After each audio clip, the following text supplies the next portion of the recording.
96.7 FM WTOB. You're listening to The Wealth Guardians with Doug Ray, helping you to retire the job and keep that paycheck. I'm your host, Doug Ray, and with me is Brice Payne. Today, we're going to be talking about some housing issues. Do you pay off your mortgage going into retirement? Do you sell and downsize? Some of these questions come to mind. But also, we have a very, very special guest coming up in our second segment, and she has some very, very special announcements. So make sure you listen to our second segment coming right after the trivia answer. Brice, good morning. How you doing? Doug, I'm doing well. Good morning to you, and good morning to you out there. Doug, I know what is coming up in the sports world, what's already started, and I know this is your favorite time of year. Special weekend, absolutely special weekend. Would not have believed we were seeing this a year ago. I know. Tiger's back. All right, Masters. You love watching golf. You love the Masters. Love the Masters, yeah. You know, it's such a special time. I've always wanted to go down to Augusta and see it. I know I'll never get to play Augusta National, but boy, what a dream come true that would be. Well, let's keep our fingers crossed for Tiger there. At least have him do well. I'd love to see that kind of comeback. That's not something you'd see every day in the sports world. So certainly, whether he wins or not, as long as he shows well, that's important. Yeah, I mean, only he could do that. I mean, that's true. Most people could never come back from those injuries. That was pretty serious injuries he had. Well, before we get started here on talking about housing, we do want to give a shout out to our men and women in uniform out there, as we do every week. Our Wealth Guardian salute goes out to you and your families. Thank you for serving your country. We do appreciate it, and you're always in our thoughts. Doug, thank you for your service as well, and Garrett for his service. And by the way, we've always done this for years and years and years, and I love saluting the veterans, the service members, and the first responders, but I want to raise this up a notch, and I need your help.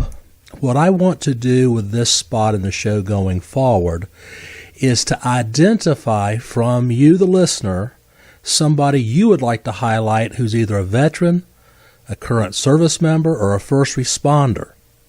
So if you have somebody in mind, what I want you to do is to email us at info@thewealthguardians.com. Tell us the name of your service member, veteran, or first responder, what they did, when they did it, what their birth month was. Their rank. Tell us why, in your opinion, they deserve some recognition. And then also tell us your contact information so we in turn can tell you when your service member, first responder, we're going to air them. Very good. So if you could do that for us, we'd really appreciate it. We're changing that up a little bit, moving into specific people to be mentioned here on the show. Well, Doug, let's go ahead and get started on today's show. We're talking about common housing questions from retirees. This is really an interesting time for real estate. In the last 10 years, I mean, obviously 12 years ago we had 13 years ago we had the dot-com bust and the real estate bust down there as well in that time period. But we're entering another really interesting period for real estate, and we're finding more and more of our clients or people that we're sitting down with doing retirement planning are having questions around real estate. And we thought it'd be a good time to just talk about how real estate, what common mistakes one can make or common questions that people have, and how that plays into a holistic financial plan. Yeah, absolutely. You know, we're in a situation now where we've had lowest interest rates almost ever, although interest rates are starting to climb back up. But we get questions almost every week. Should I pay off my mortgage going into retirement? It's a good question. It is a good question. And you know, if they've got an interest rate at 3% or less, golly, I could show them in black and white why it would pay for them not to pay off their mortgage. Goes against some typical thinking out there. People think, well, yeah, of course I want to be debt-free when I go into retirement. Yeah. Well, there's good debt and bad debt. That's right. You know, you still get to write off the mortgage interest if it's enough, if it goes over your standard deduction. But then again, there's peace of mind, too, and that's so important to a lot of people. A lot of people don't want to have any debt going into retirement. So it truly is a balancing act. You know, what do I want to do here? Do I want to carry a mortgage and write off the interest and invest the rest? Mm-hmm. Or do I want to sleep well at night and pay it off? Right. I don't think there's a right or a wrong answer here, but the question needs to be discussed between the two spouses, and they need to come to an answer. We can facilitate them doing that, but we can't answer that question for them. And that's an approach we take with a lot of our questions. When should I file for Social Security? Should I save for my kids or my grandchildren's education via 529? The approach that we tend to take here at the Wealth Guardians, Doug, is we show them the impacts of these decisions on their nest egg over time. If you filed for Social Security this way, if you paid off your mortgage this way or didn't pay it off, here's the impact that'll have on your nest egg 20 years down the road, 30 years down the road. If it makes a difference of $5,000, $10,000, that's probably negligible for most people. So do whatever makes you feel happier. But if it makes a difference of $200,000 down the road, then that starts to be a pretty big impact. And you and I don't take the approach of telling the people we're sitting down with what they should do, but we want to show them the impacts of that, and we have the software that does that. If for somebody who comes in through a planning process with us, they can ask those kind of what-if questions. What if I did this? What if I did that? What if instead of my selling the business, I become a passive member in the background and just take income from it? Wow, well, we can answer those kind of questions for you. And there's another question. Well, before we get to that one, Brice, let me ask you this. Okay. You are in actually a real-life personal situation. If you'd like to share that with a listener, I'll guarantee you there's some listeners out there that are in this same situation you and your mother-in-law are facing right now. Yeah. So what's going on with my mother-in-law? She's moving in. She's 84. She's moving into a assisted living facility after having lived in the house in New Jersey that she's lived in for 45 years. She is selling the house. So they just had 19 offers on it. They were asking $400,000. They got the top offer of cash for $450,000. You know what she bought the house for 45 years ago? No telling. $37,000. Wow. So this is a profit of $413,000. Well, a lot of people out there might think, yeah, but it was her main residence. There's no tax consequences for that. Well, that's not true. There's no tax consequence for it up to $250,000 in gain. Anything above $250,000 in gain, there is a potential tax consequence for. So in this case, she has a $413,000 profit exempt from taxes of $250,000. That leaves us with a taxable balance of around $163,000. The potential tax due on that, if she falls in the 15% tax bracket for capital gains, is around $25,000. But what I'm working on with the family is seeing if we can get her long-term capital gains tax bracket down to 0%. There's 3 tax brackets, 0, 15, and 20. Most people fall in that 15% tax bracket. Some people fall in the 20. But if you have under $41,000 in taxable income for the year, then you would fall in the 0% tax bracket. As a single filer. As a single filer, thank you. I think it's around $80,000 for joint. So for a single file, if we can keep her taxable income under $41,000 this year, then she'll fall in the 0% capital gains tax bracket and not owe that $24,000. So we're now working with her advisor up in New Jersey to figure out what tax bracket it looks like she might fall in this year. And there's some things we can do as far as taking her future distributions for the rest of the year instead of from her IRA, from the house sale proceeds, which now is a zero cost basis or zeroed out cost basis. We might be able to save her $24,000 just by moving some monies around a little bit. And that's what we're working on in this situation. But yeah, don't forget about working the other end of that equation, the cost basis.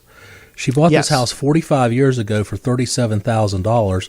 I'll guarantee you she's put several roofs on it. Yes. Probably 1 or 2 HVAC systems. Yep.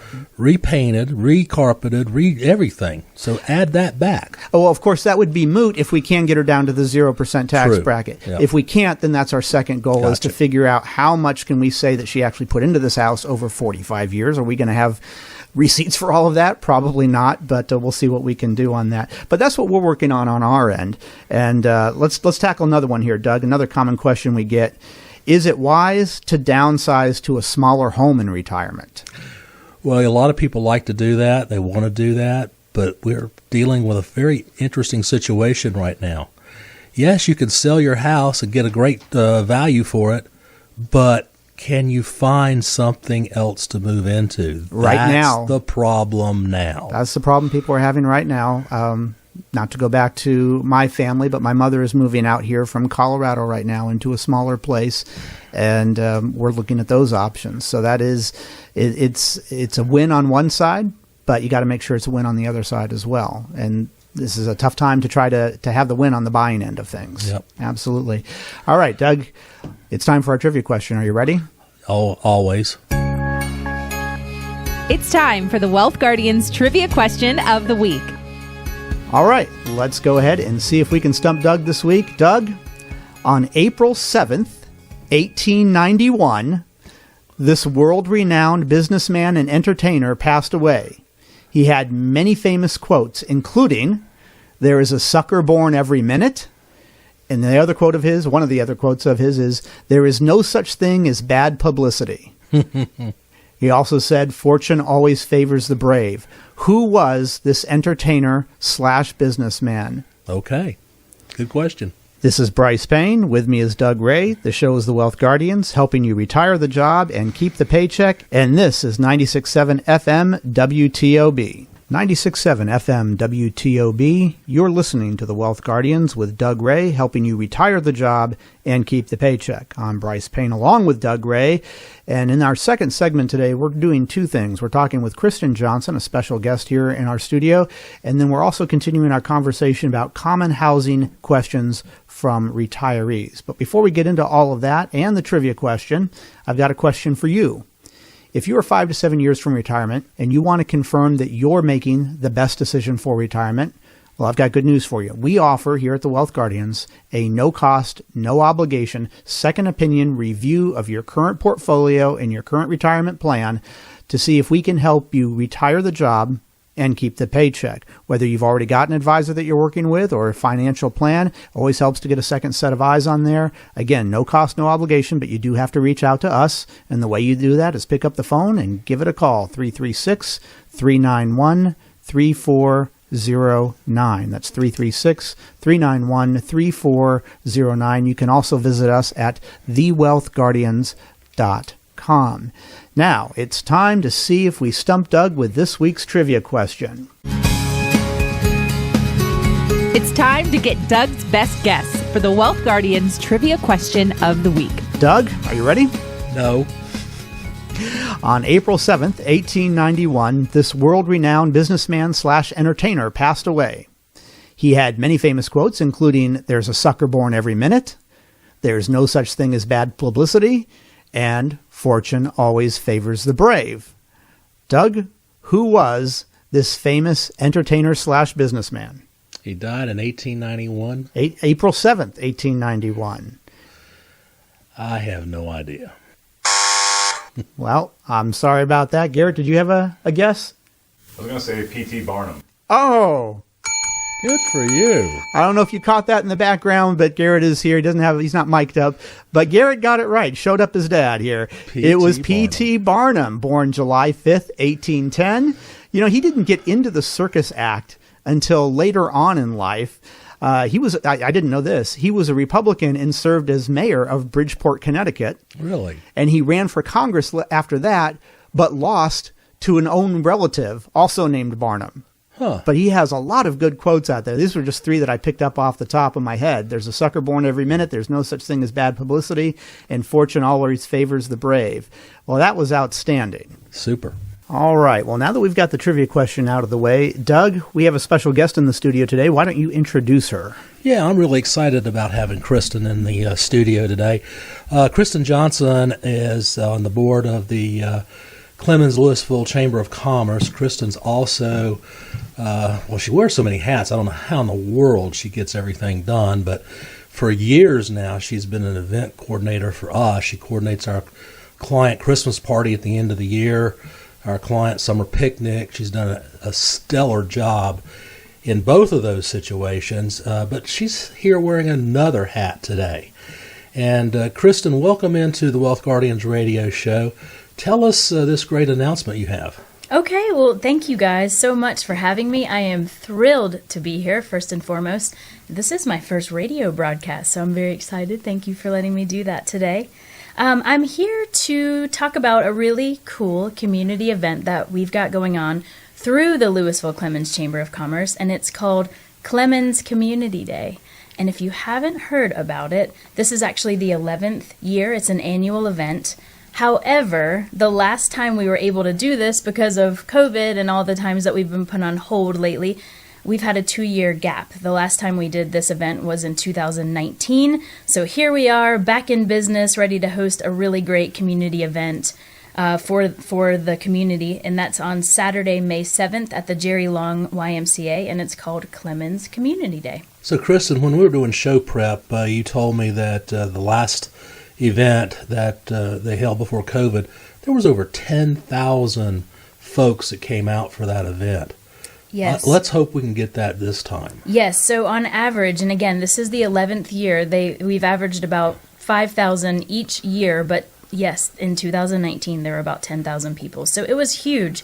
And the great thing about it is as a vendor, as an attendee, there's something for everyone. So we have about 100 local businesses that if you decide to participate in this event, and all this information can be found on the Louisville Clemens Chamber of Commerce website, by the way. You can apply to be a vendor. But all of our vendors, it's about 100 local businesses. Everyone gets a 10 by 10 tent, a table, and some chairs. You can showcase what you bring to the community as a business.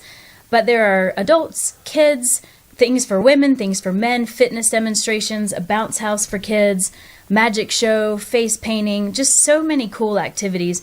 Get something to eat, something to drink, bring the kids, and it's just a really fun community activity. And for the businesses that participate, great, great, great exposure. Can you imagine getting 10,000 people to walk by your booth in one day? That would be pretty awesome.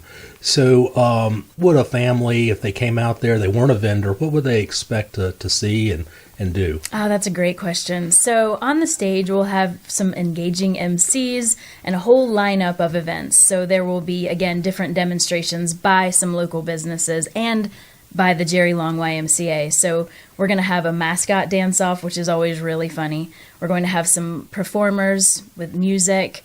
Oh, you know what? I'm excited about this. And as military man, Space Force is sending a major, out to do the Pledge of Allegiance. Cool. And hopefully we can have some really great supporters for that too. But he's coming all the way, Major Curran Clonch is coming all the way from Florida to come do that for us. So he's going to do the Pledge of Allegiance and then the national anthem. And I think there's going to be a lot for the gamut of folks who attend. Is this an all-day event? No, it's going to start at 10 o'clock and end at 2. So it's a great time to come out with the family, grab some lunch, free entertainment for the kids, and then you can go home and they'll be tired, ready to go to bed. And it's May the 7th at the Jerry Long YMCA. Yes, which is on Peacehaven Road in Clemens from 10 to 2 on May the 7th. All right, fantastic. Kristen, thanks for coming in and sharing this. I think it's going to be a terrific event. And, this show and our firm is always willing and able to support the community because the community's given us so much. Absolutely. And we're really thankful that Wealth Guardians is going to be part of this as well. So for all the people that are Wealth Guardian fans, come on out May 7th. We'd love to see you guys. Thanks for having me. Thank you, Kristen. Brice, I'll bet you our listeners have no idea that Congress last year made 5 changes to the Social Security system, and one of them was unprecedented. There's one way the listeners can find out. We're doing our Social Security workshops coming up very soon. The first one is on the 21st of April. That's Thursday at 6:30, followed by the following Tuesday, the 26th at 6:30, all in the Broyhill in Clemens. You need to register. Call us at 336-391-3409, or you can go on the wealthguardians.com, hit the events tab, and you can register right there. But I'll tell you, Brice, I bet you at least one of these changes affects everyone. Indeed it does. So come to our workshop, find out what we have done here, what Congress has done, see if it affects you for good or worse, and register at 336-391-3409. So, Brice, let's continue on with some of these housing and retiree questions. By the way, Doug, that our Social Security seminar, we do that about twice a year, and it's our most popular seminar that we do. In case you're wondering, in case you don't know this, Social Security is going to be one of the main sources of income for you in retirement. There are right ways, proper ways to file for it, and there are ways that you could do that wrong and cost yourselves tens of thousands, if not hundreds of thousands of dollars over your retirement. You want to make sure you get that right.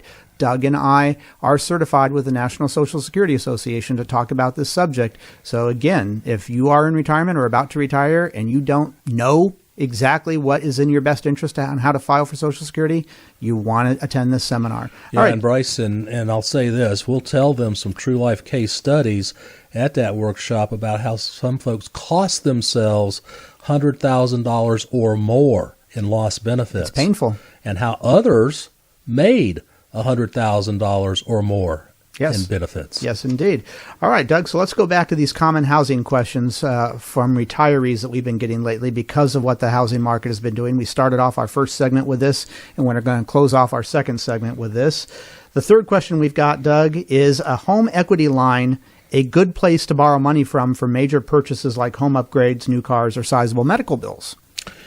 Well, the way I look at a home equity line, I think it's good to have for an emergency. Not sure I'd want to, in retirement, fund some of these bills that this listener just talked about. I think that maybe having a fairly decent emergency fund would be a more appropriate way to do that. But I look at a HELOC as, a reserve of last choice, if you will. Maybe not last choice. Well, yeah, true. Almost like a reverse mortgage would be. Right. You don't want to use it, but if you got to, you can use your home equities to supplement your retirement. It'd be certainly a better option than a non-collateralized loan or a personal loan. If you're going to have a better rate on a HELOC, or a home equity line of credit, than you would on a credit card or something like that. But as Doug says, it would make more sense to use your emergency funds than paying an additional interest rate. And that's just the way it goes. You're not going to get much out of those emergency funds. That's what they're there for. But if you don't have that option, then that would be a better option than some others out there. All right, Doug, moving on. Let's go to number 4. Should I sign my house over to my kids so that they can't force the sale of it down the road in order to pay for nursing home costs if I end up needing care? Well, this question is revolving around qualifying for Medicaid to pay for your long-term care. The first thing I'm going to say about this question is you need to seek legal counsel who is a estate planning attorney or an elder law attorney who knows how to qualify people for Medicaid. Because you're going to be running up against something called a 5-year look back. Used to be a 3-year look back. Used to be 3. Now it's 5. But basically, essentially what that says is the government doesn't care at all what happens to you and your assets in 5 years from trying to qualify for Medicaid. They're just going to assume or say you still own it and it still counts. That's right. That's right. And to go back to that question, should I sign my house over to my kids? Well, it's a possibility if you know that that it's not going to meet that 5-year rule or is going to be outside of that 5-year limit, and your kids, you have a good relationship with your kids. That's definitely a possibility. Let's do another one here real quick. What complications, if any, could the house create when it comes to my estate plan? Well, there you go again. I mean, obviously, the home, the real estate that you own are probatable items. There are some ways to avoid that. You could actually put your home in a trust to avoid probate. But, in some states, probate is worse than others. In North Carolina, it's not terrible, but it's there. It is. And it does draw out the ultimate settlement of an estate for a while. So, there's things there to consider. And again, I would guide you to a qualified attorney, estate attorney, who does this as part of his profession. They're qualified in elder law and estate planning. Exactly. Well, Doug, those were all some really good points there, and just showcases why real estate is such an important part of an overall holistic retirement plan, financial plan conversation. That's all the time that we've got for this week. We want to thank you for joining us. We look forward to seeing you here next week as well. This is Brice Payne. With me is Doug Ray. The show is The Wealth Guardians, helping you retire the job and keep the paycheck. And this is 96.7 FM WTOB.